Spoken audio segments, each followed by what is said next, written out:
Hey everybody, welcome to another episode of Everyday Strong with Dr. Michael G. Daniels. This is your host, CB Baker. We got another great one here today. Dr. Daniels, the topic today is building strong communities.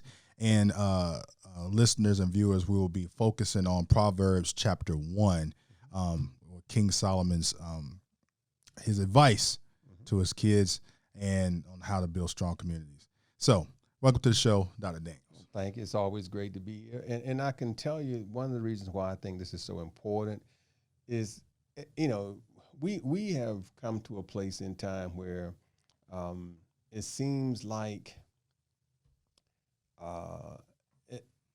there is no real connection between individuals in the community, and there's no real connection in trying to make the place, the quality of life better. If you think about how violent the communities are becoming, the shootings are just commonplace, it seems like, especially in our communities. Young boys getting killed, getting shot, gang banging with no thought for anybody. When I was a kid, when I was a teenager, and we still had gangs. Gangs are nothing new, and I know sometimes these folk act like they are, but gangs are nothing new. Right. When I was a kid, there were gangs, but there was a difference in how the gangs operated. Our gangs were formed to protect our communities and not to rape our communities. Mm-hmm. So if you lived in Berkeley, for example, then you protected people in Berkeley. If you lived in East Kent, you protected folk in East Kent. If you lived in Roberts Park, wherever you lived at, you protected that turf. You didn't try to bring that turf down. Mm-hmm. And people in the communities, they respected their elders.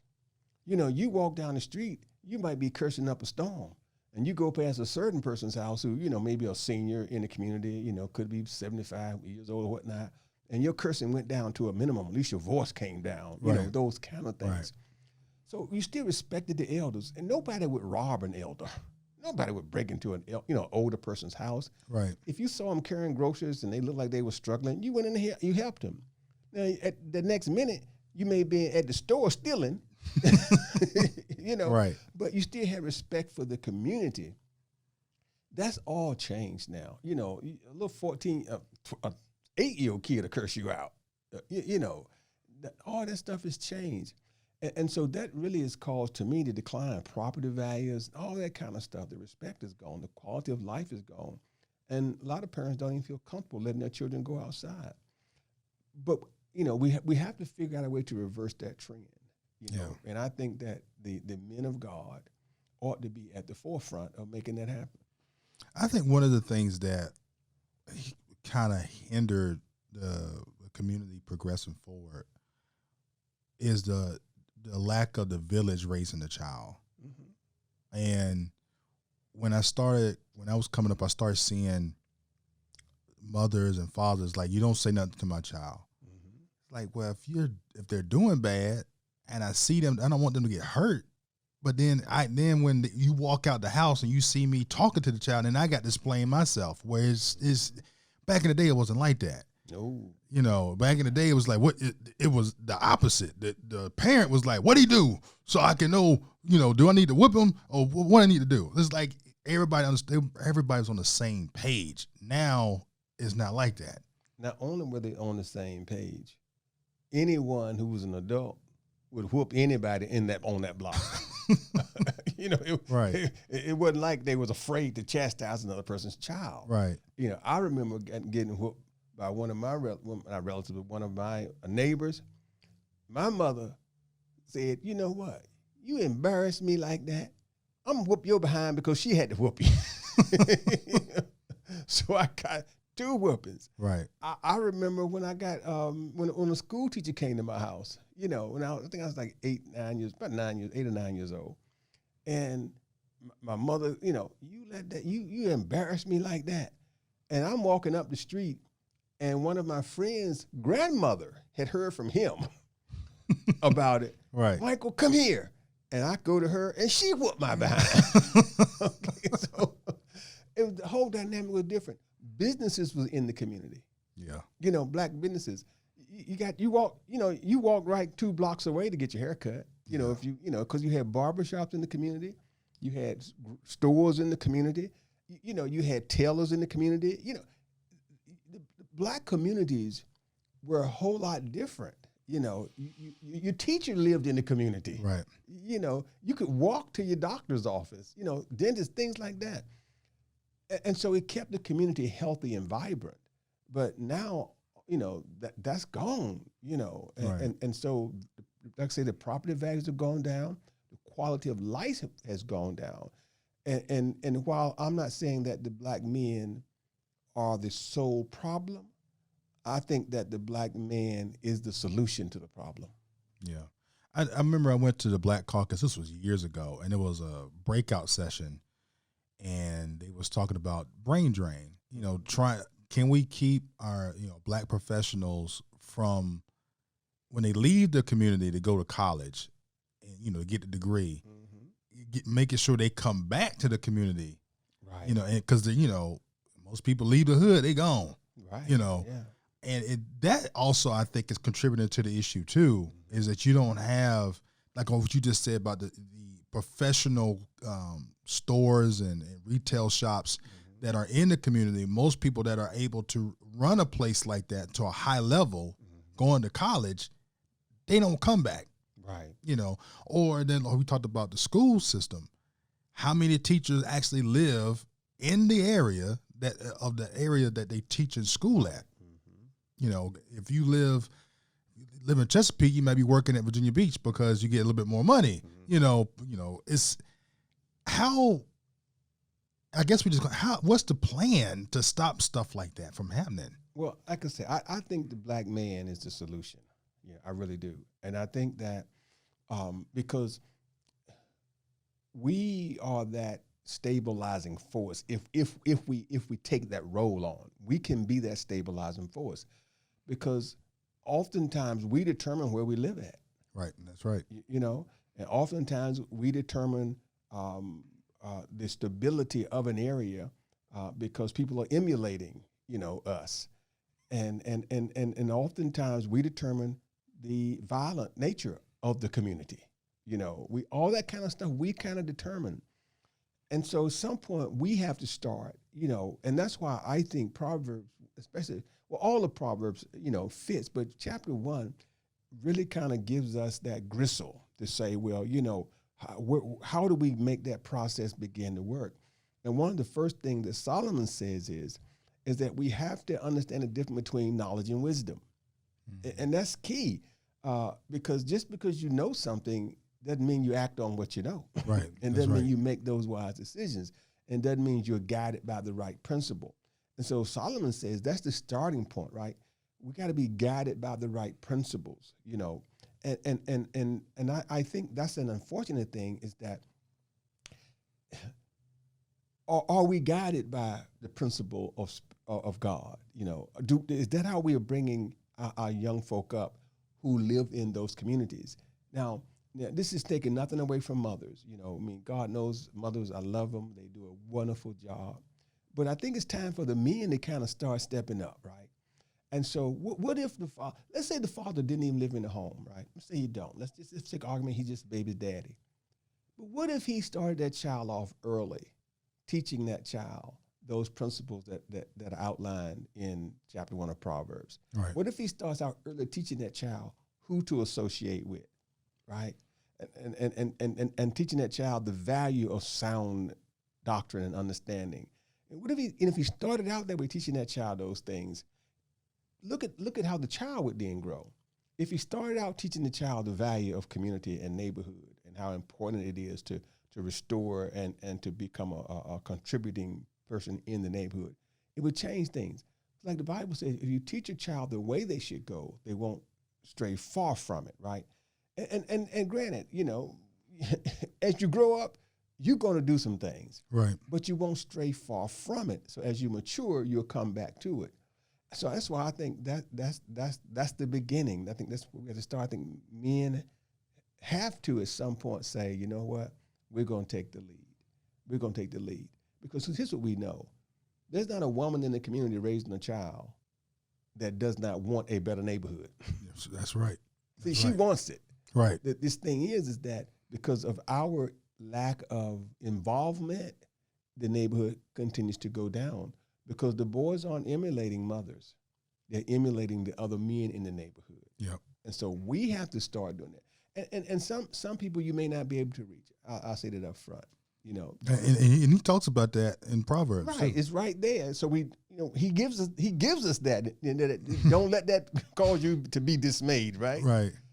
But you can still try to reach those that you can. Every man can still, as we used to say, reach one, teach one, right? We can still start doing that. And even if you don't live in the neighborhood, you can still teach your child to do that, to be that driving force to make a difference. And I know somebody might be saying, well, did you do it, right? Because I've heard people say, you don't live in the neighborhood. I don't. Right. But look where I spend the majority of my time. Right. I spend the majority of my time in neighborhoods and trying to help neighborhoods that are sometimes forgotten, right? Mm-hmm. And the same thing when I taught my son.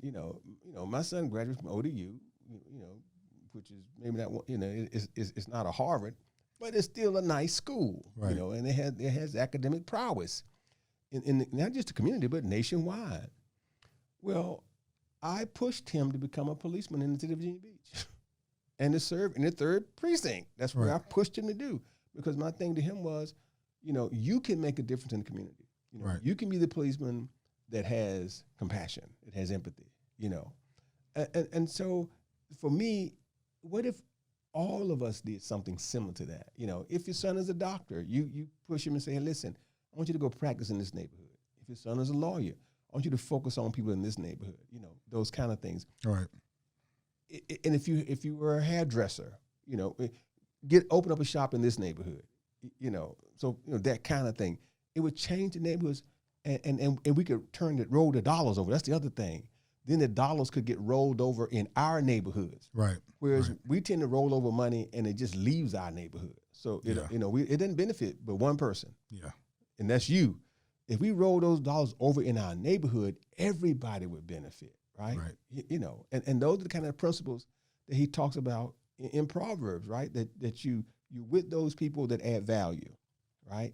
And you serve those people that add value, because it'll come back to you the same way. Right. It's interesting. We was talking about the transition and housing and going back. When you don't go back, because I know where you live at, Mm-hmm. right? Like that particular house, right? And those houses are now starting to get renovated for other people to move into them, because they're not building other houses. Right. And think about the houses that your parents live in. People are going in those houses, gutting them and flipping them for other new people to move in there. But most likely the people that's moving in there ain't the color that was in there before. Right. We call it gentrification, right? Right. Yeah.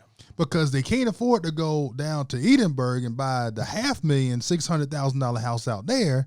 So they say, well, but I don't want to live where I'm at now. I want to come out to my apartment and go into a house. So, okay, well, I can afford $300,000-$400,000. They go over there. But now where's our people at? They keep getting displaced. And what happens is they push them, they push them to neighborhoods that are not multidimensional, whereas they used to be. You lived in neighborhoods that were multidimensional. You may have an apartment complex that had some low rent requirements, but then you also had some single family homes that were owned by people. There was diversity. That's how it used to be in neighborhoods when I was growing up, but it's not that way now. Either you live in a neighborhood that is, low income, or you live in a neighborhood that's middle income, or you live in a neighborhood that's, upper. Right. So you don't have that diversity in the same neighborhood. But a lot of it, again, is because we have stopped valuing community. And when you stop valuing community, then all you look at is I. Right. We just be proud of our communities. When I was growing up, you were proud of your community. You were proud of where you live. And it wasn't based on the dollar value of the homes. That was just your community. You was proud. If you lived in Berkeley, you was proud of Berkeley. If you lived in East Ghent, you was proud of East Ghent. You know, if you you know when I grew up in North Durham, you were proud of North Durham. Right. You know, the communities you were proud of. So people took pride, and so they kept the quality of life high. You know, now you may not could walk in my neighborhood, Right. right? If you came from somewhere else, well, you could in the daytime, might couldn't at night, right? But if I lived in the neighborhood, I could go anywhere, right? My parents could go anywhere, Right. and people looked out for each other. Nobody worried about getting shot if you were from that neighborhood. Now my dad did the same thing. Like he always talked about, I'm from Bracy Street, and people from Cobbs. This is in Franklin, for people that's familiar with Franklin. When did it stop being like that? When people stop being proud? Because my dad just turned 70, and you told me the other week he was 63. So y'all in the same We're same generation, right. So yeah. when did y'all? Like my dad's here to answer, but when did you see the difference when people stop talking about their neighborhoods in that way? In the 80s. In the 80s. See, in the 60s, we banded together, you know, and because we had no choice, right? In the 70s, we were red, black, and green. It was Black Power. Ngawa, Black Power. Boom. Right. You were proud. In the 80s, people really became more of, let me move away. Let me, you know, integrate, you know, with white neighborhoods, and that became kind of a status thing. You know, I'm in this neighborhood now. Right. Where it used to be, it was status just to be in the neighborhood you were in. You know. Right. Like, you know, those people who know Cavalier Manor, for example, in Portsmouth. Cavalier Manor was probably 99% black, but it still was looked at as being a great neighborhood. Yeah. And they had gangs in Cavalier Manor. Yeah. They had gangs. A few days I ran home from school. Okay. But it was still considered to be a top-notch neighborhood. The mayor used to live there. Okay. Yeah. The district attorney lived there. You know, there was a judge that lived there. You know, in that neighborhood, and may still live in that neighborhood. I don't know, because I'm not there anymore. But there were prominent doctors and prominent lawyers that lived in the neighborhood. That's how it was. But then at some point, it became, well, you know, let me move somewhere else. Now, the people that are in my generation, many of them are still living in that neighborhood. Right. You know, and they still view it that way. But the average 30-year-old, they're not thinking that way. Right. They're not thinking they value that neighborhood. And, you know, I'm from Cavalier Manor. They're not proud of it like we were. We were proud to be able to say that we lived in that neighborhood. Now, if you went to Craddock, there was a whole different ball game. Because then you can Cavalier Manor, and you get to Craddock, get a fight. Yeah. You know, or you go to a football game, and your butt run home. You know, or like if you lived near I.C. Norcom, if you lived in that neighborhood, you were proud of that neighborhood. Yeah. You know.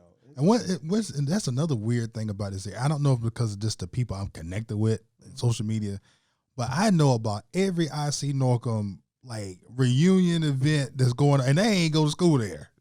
And I've even been to homecoming because I was told that was the place to be. You know, like you go to I.C. Norcom's homecoming, that's where everybody at. It was if you lived in Portsmouth, if you were black, I.C. Norcom or Wilson, right? And then as Wilson faded, it was I.C. Norcom and Manor High. But it was a proud kind of thing. But people looked out for the neighborhoods because we were taught that way, and that's what I'm saying. We were taught that way. We weren't just taught that way by our mothers. We were taught that way by the guys in the neighborhood. You know, that's what I'm saying. To me, the brothers are the solution, because it was the other brothers in the neighborhood. Like when I was a teenager, the guys in their early 20s, you know, the guys in their early 30s, those were the guys that taught us to be proud about our neighborhood. You know, you go to the pool hall, you know, and I was a pool hall frequenter. You know, you'd be in the pool hall, and those guys were the ones that you could tell by their demeanor that they were proud of where they were. So that made you kind of proud of where you were. And so it wasn't that they were, you know, I would call societal pillars of community. You know, they may have sold a few drugs, they may have done a few things, but still it was that pride, and they taught us that pride. And they still would tell us things, you know, like, you know, hey, if they caught you, you know, saying something negative about one of the, you know, older people in the neighborhood, it was, hey, watch your mouth, you know, watch your mouth. Or if someone came in, there was a certain generation, they would tell us, hey, watch your mouth, you know, don't you be talking like that around that person. So they kind of taught us to respect our elders, even though they themselves, were what we would call, back then you called them hoodlums, but, gangbangers or whatever. Right. They taught us to respect people. That is left. It's like there's a crop of people at some point in time that when you transferred over to gangbangers or whatever, that didn't go back and keep connecting with younger people, but teach them to respect. Yeah. Right. I'm not saying being a gangbanger is a good thing, but I'm saying at least they taught that people coming behind us. Right. And then the guys would tell you too, you don't want to do this. Right. You don't want to do this. Right. I remember a guy telling me he whooped my behind if he ever caught me selling drugs again. He sold them. Right. But he told me, I was about 14 years old, and he said, let me tell you something, I will do something. He said, your daddy might not do it, but I'll do it. I better not catch you out here selling drugs again. And he's a drug dealer. Right. He doing everything he big enough to do. Out of jail about 2 years, but you can whip my behind if I sell some drugs. Right. But that was how they were. Right. But see, that's changed now. Right. And so I still think that the black man is the solution. Now I'm going to ask a question. And do you think I can't say really explode, I'm going to say the word explosion of mega churches draining the congregations out of the smaller churches in the community may have had an impact on that? Well, I don't know if it had an impact. I mean, it's possible. But I'll say this, the mega churches took the affluent blacks out of the community. Gotcha. Because they chose to attend, those, and not just mega churches, but I'll say larger churches. So larger churches, right. Right, because, we don't have any, by definition, we do have mega churches in this area, but not the way most people think of mega churches, because by definition, if you got over 1,000 average members, over 1,000 per Sunday, you consider it a mega church. But when we think of mega church, we're like 5,000. Right. So, but anyway, the guys that brought me up were not church guys. That's what I'm saying. Right. The ones that taught me community were not church guys. Now, my father was a deacon, and so certainly he kept me in a certain place as well. And he taught me, but I was in the pool. I was in the pool room. Right. My dad wasn't in there. Those were the guys that was telling us, hey, take care of your community. Those are the guys that was telling us, hey, don't rob from people in the community. Don't do this, don't do that. Those are the guys that was telling us to respect the women in the community. They may not have been respecting their own wives. I don't know, Right. Yeah, as a matter of fact, I do know a couple of them had girlfriends, because they would, we would cover for them at times, like the guys would take us to drive their car somewhere. Right. This kind of thing. While they was, over the girl house cheating or something, or they would say, hey, look, let me give you a little bit of money and you drop me off it and you come back and pick me up, because they didn't want the wife to see the car sitting there, things Right. like that. But they still was telling us different. Right. So I remember one time I was at a barbershop, right? And the guy says to me, he worked another job, but he was a barber. He said, this is the money for my, he didn't call a chick on the side, but that's what he was Right. basically saying, that job is to take care of the house, and this job is to take care of, my girlfriend. And he said this to me, that you don't, and I won't use the term, but he says you don't do number two where you eat, right? And so first I'm like, where you eat? And I'm in the pool room, and I just, asked the guy that ran the pool room, what does that mean? And he said, it means you take care of home. Right. He said, it means you take care of home. He said, now, the one in the street, do what you want to do with it. But the one at home, you take care of, And see, that was the concept. That's what they was teaching you to do. Right. And Proverbs, as you mentioned, Proverbs outlines that stuff, right? It talks about strange women, and that, Right. It talks about, how you maintain that standard, where there's respect and there's value and all that kind of stuff. I just think the men ought to take the lead, and I think if we take the lead, it'll just transform our communities. It'll transform us as a culture and as a group of people. One thing that I found very interesting in the Proverbs, towards the end of the chapter, he talks about if they do not heed to your wisdom, And when you see them fail, he takes it a step further. Mm-hmm. You can laugh at them. And when they try to ask for more wisdom, no, I already gave it to you. You didn't want to listen. You're not going to listen. Don't try to come back to me now. Well, see, I think that's critical too. Now, I'll say it's critical. If we apply it the way we just finished talking about, right? Because what he's basically saying is this. Sometimes people have to feel the pain so they can realize how stupid they are. Mm-hmm. But we're at a generation now where that's not what happens. We keep trying to cover up for people. If someone does something, the parent don't want them to feel the pain in school. They want to go and fight for the child, even though the child was wrong. Right. And Solomon is saying, no, you don't do that. Once you give that person the benefit of your wisdom, if they do something crazy, they got to feel it. And if they feel it, they'll change what they're doing, right? And so unfortunately, some of our social programs that we have, and I'm a Democrat, but I'm about to change if they don't tighten up a little bit. I'm a Democrat. But some of our social programs are opposite to what Proverbs says. Yeah. Right? Because you've given them wisdom. You've told them what to do. You said, get a job. Don't wait till the last minute and think that stimulus check going to last forever. Right? But what are they doing? They're still waiting. They're still not getting jobs. They're still thinking that they're going to pass another bill. So then these are the folk that's going to be sitting out there, and you know what's going to happen? Just what they're doing right now. They're going to give them more money. So they haven't learned anything. Right. Or they learned the wrong thing, I should say. And the ironic thing is, me and my wife sat around one day talking about it because Wendy's across the street. Mm-hmm. They had a sign up there that said $11 an hour, $1,000 sign-on bonus instantly. Mm-hmm. We looked at each other. Now, we don't really need the money. But I was like, they're giving it away. I said, we should just go across the street instead of sitting here going on a whiteboard trying to figure out how to, what type of program we're going to create. But we could go across the street, work in Wendy's, and get $1,000. Just like that. But I tell people, I was like, somebody somewhere is utilizing this to create some generational wealth. And I'm going to tell you how they're doing it. Because if you're getting $3,600 a month that you normally wasn't getting, and you kept working, and you banked that money, bank, and then the people, minimum wages went up, and then people are hiring. So you, not only that, you can get the job that you actually want because people are hiring. Right. And you're still banking the money that you're getting. That's right. And you're benefiting your community, right? I mean, think about it. What if, because in my community, there are jobs like that, right? I mean, because think about where Wendy's are at. Mm-hmm. Wendy's are not in the locations where the houses cost $750,000. Right. That's not where they're at, right?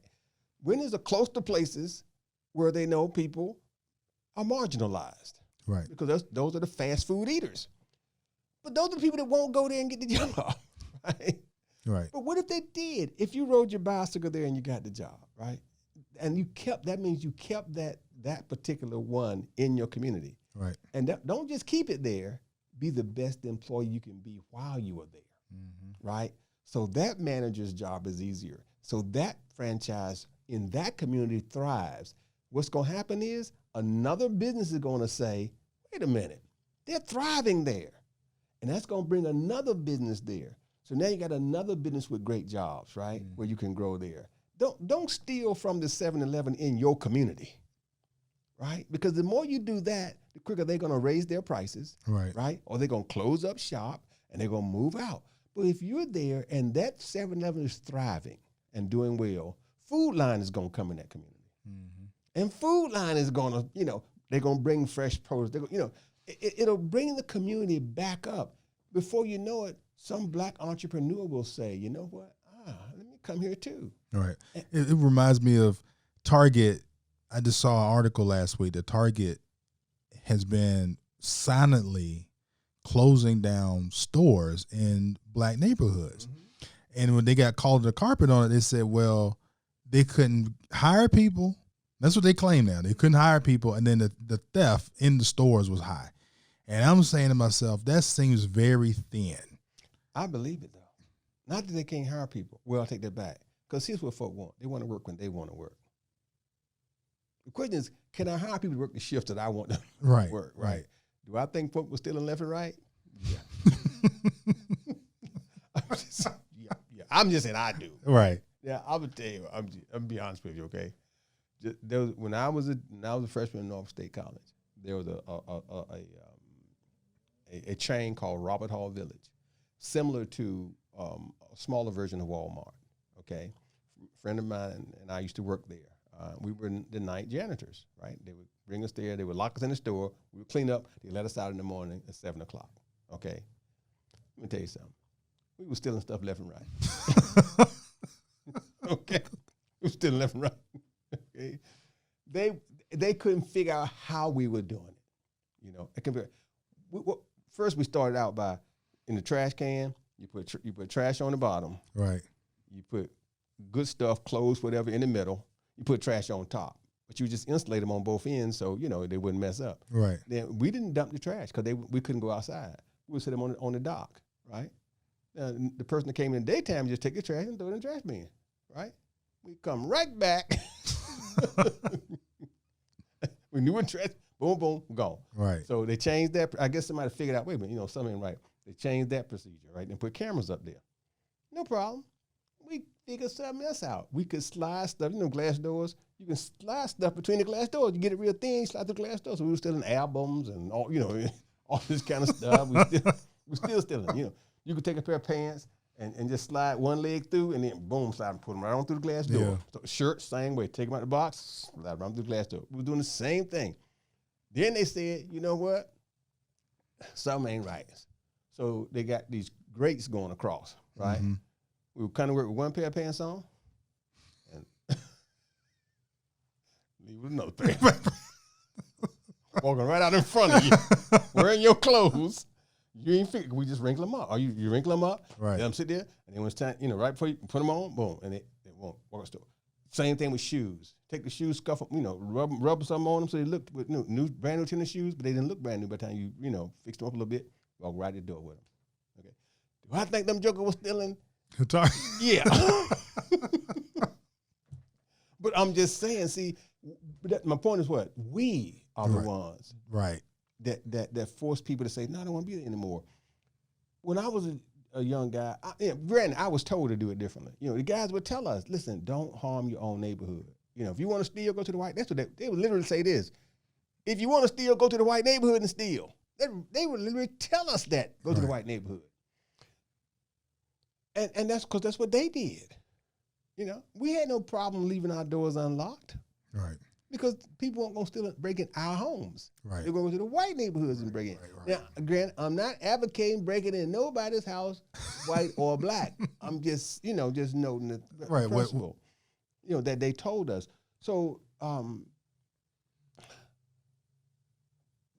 it's also people who work in the stores.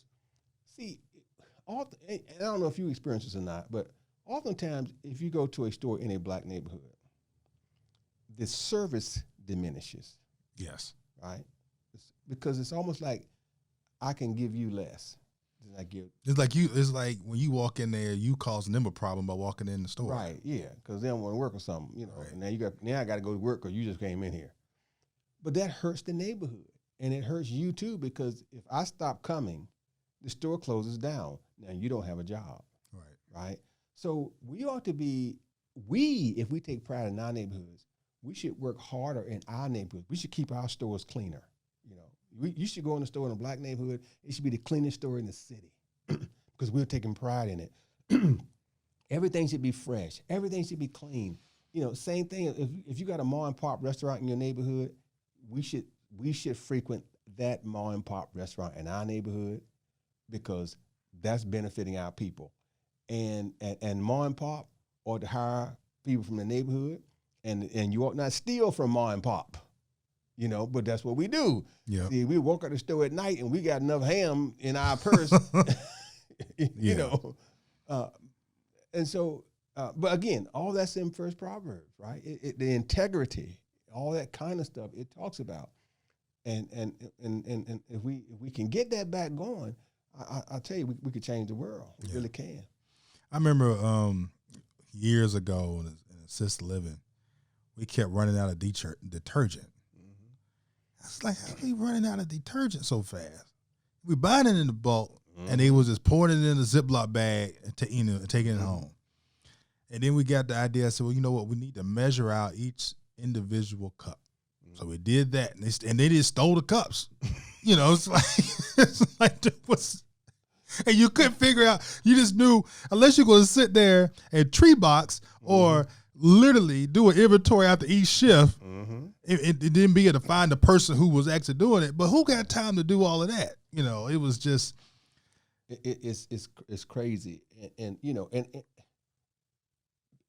here's another thing that, well, again, and you shouldn't steal from anybody. Now, I'm prefacing that you should not steal from anybody, right?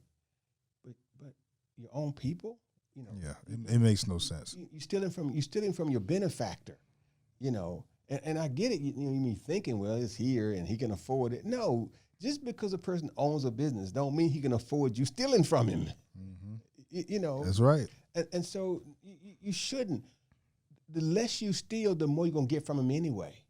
Because if he doesn't have to cover that overhead from your stealing, you're going to get that extra bonus. Right. You're going to get that, that raise because he can see, what, I can afford to pay the people. But if they're stealing, robbing you blind, you can't make that adjustment. Right.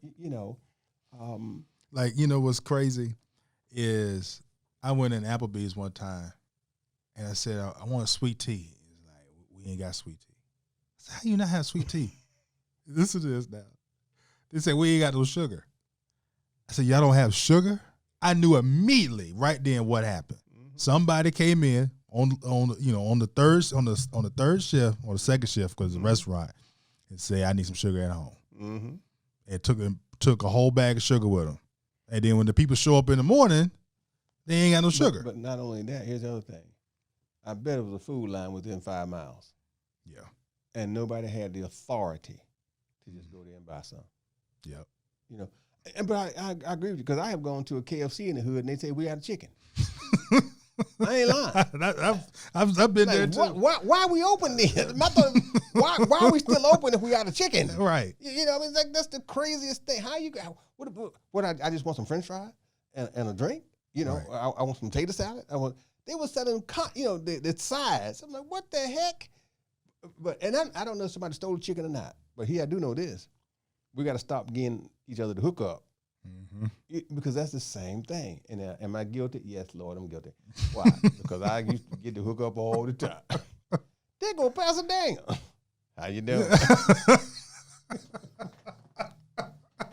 All I'm paying for is a soda. So I'm guilty. But the person, bless her heart, I love her for doing it. But I was at Apollos one time. And the manager walked up and said, excuse me, who's that right there? And she said, that's my pastor.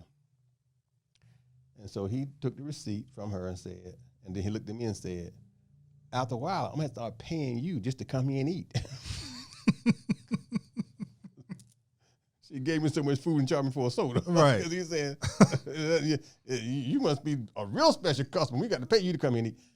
Was she wrong? Yes. And I admit it. She was wrong. That's the kind of stuff we got to stop because it hurts us. Right. It hurts us. And so we got to stop. We got to stop allowing people to help destroy us. We got to stop. If my daughter works at the place, I can't go there and let her give me free food. Right. I got to pay.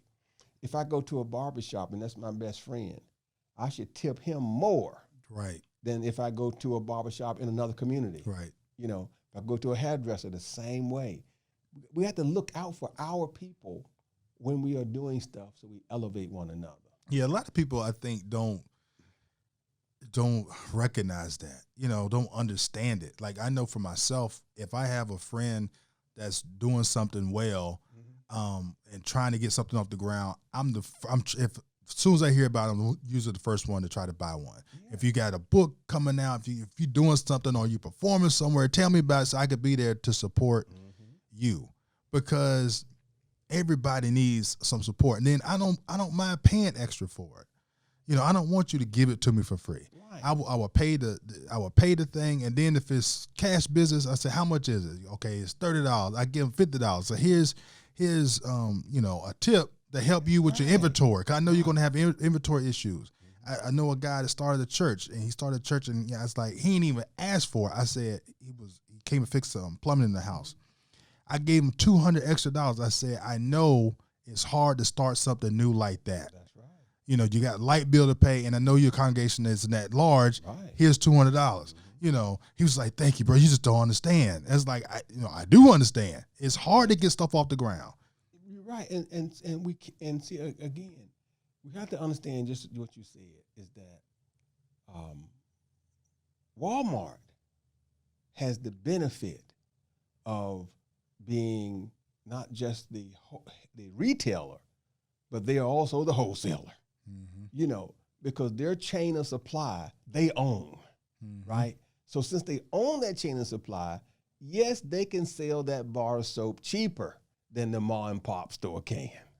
You know, right? So we'll say, well, I ain't going to mom and pop no more because that was the neighborhood store. Right. We going to Walmart, and so we'll give Walmart our money. Walmart money does not come back to our community. That's correct. The mom and pop store, yeah, they may have charged me 25 cents more for that bar of soap, but that money comes back to our community. We have to understand that, yes, sometimes the black-owned business may be a little more expensive than the major chain, but that's because they don't have they don't have that chain of supply that the other business has. But as brothers and sisters, our job is to support them until they grow big enough where they can match, those economies of scale that allow them to bring their price structure down. Yeah. Until they own their building. Because when you don't own the building, you're still at the mercy of somebody else. And so you got to cover that overhead. Well, Walmart, they got enough capital that they own the building. They'll build the building and leave it 2 years later. Yeah, that's true. And taking a step down, the hair store. Mm-hmm. When years ago, a black lady opened up a hair store, and the people was complaining because it was a little bit more expensive than the Korean hair store. Mm-hmm. But the Korean people are selling black products a little bit cheaper. But she had to mark her stuff up because she had to get it from them, from the wholesaler, and so it was the price was higher. Right. But you'll go over there and complain, say, why is this grease so high? Why is it at the time it was like $6 for some hair grease. But then you go over to the Korean store down the street, you had to get in your car, drive down the street, and it's $5.50. Now you're like, I'll pay $5.50 over here. Right. And I'm like, and then of course the black lady's hair store closes because she can't stay open because won't nobody shop there because as black people do, we don't just tell a sister or a mother, we gonna get on social media and tell everybody, can you believe that this hair store is got prices so much higher than the other one? And they said, well, I ain't going there because the price is high. Right. Yeah. And that's the thing. That's what I'm saying. We got to change. We got to change our communities. Since traditionally the brothers have been the one that has been the biggest drain as far as the way our communities have come down, I think the solution certainly lies with us. And Proverbs chapter 1 is an outline for success. Yes. So is there anything else you'd like to bring before we close out?